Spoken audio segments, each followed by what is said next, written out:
Chers maisonnomes, bienvenue. Aujourd'hui, recette classique de la cuisine italienne mais twistée à la maisonnomie. Les amis, nous allons vous proposer aujourd'hui une recette traditionnelle italienne, les tagliatelles carbonara. Beaucoup de chefs la réinterprètent à leur façon. Voici la version maisonnomie. Nous allons remplacer les pâtes fraîches par de magnifiques encornets de Méditerranée. Le résultat, une recette délicate et gourmande qui va être très bien accompagnée par les vins que je vous présente tout de suite.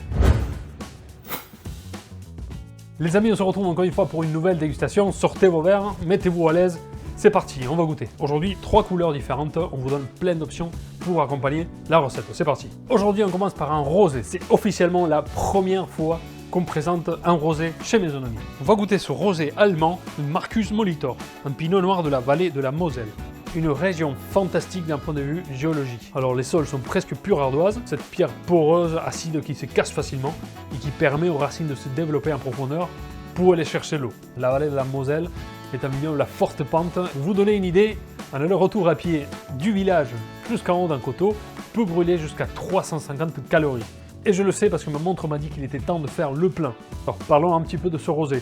Je suis en train de le déguster à 11 degrés à peu près. Je vous conseille de ne pas descendre en dessous de 10 parce que c'est pas un rosé léger.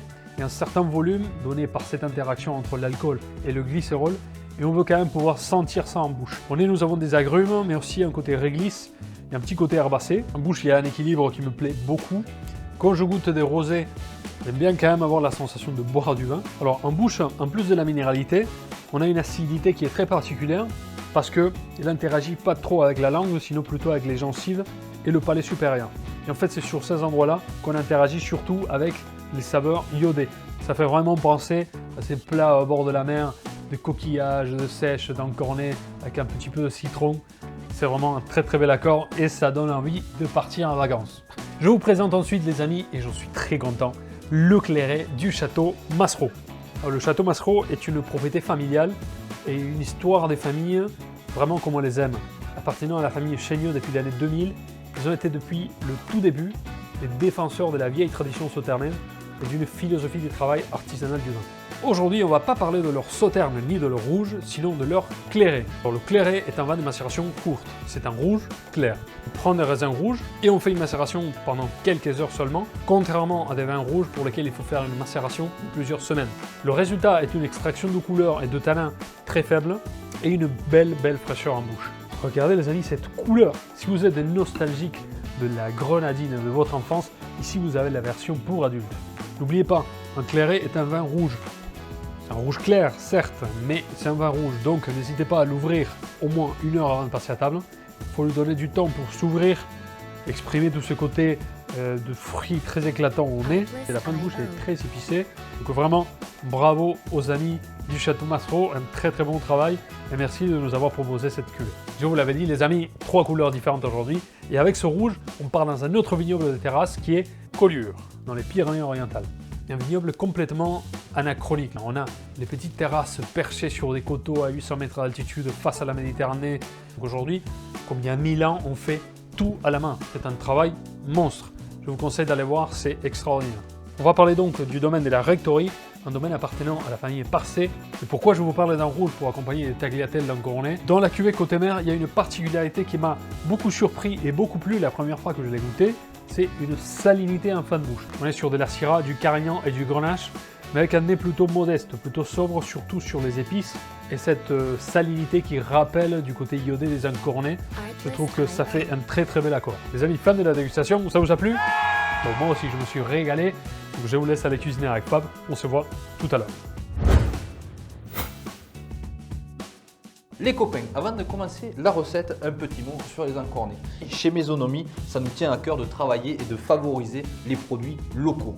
Aujourd'hui, nous avons ce magnifique encornet de petite pêche donc qui vient de la criée de Port-la-Nouvelle que je suis allé chercher ce matin. Nous allons commencer par nettoyer ces magnifiques encornets. Séparez le corps des têtes. Surtout, ne jetez pas les tentacules. Vous pouvez les faire sauter à la plancha avec un peu de persillade et les manger à l'apéro. Retirez la plume. Rincez bien, vérifiez bien qu'il n'y ait plus de sable à l'intérieur. Retirez la peau de vos encornets à l'aide de dos de couteau. Ouvrez vos tubes en deux. Nos tubes d'encornets sont bien nettoyés. Nous allons maintenant les tailler en tagliatelles.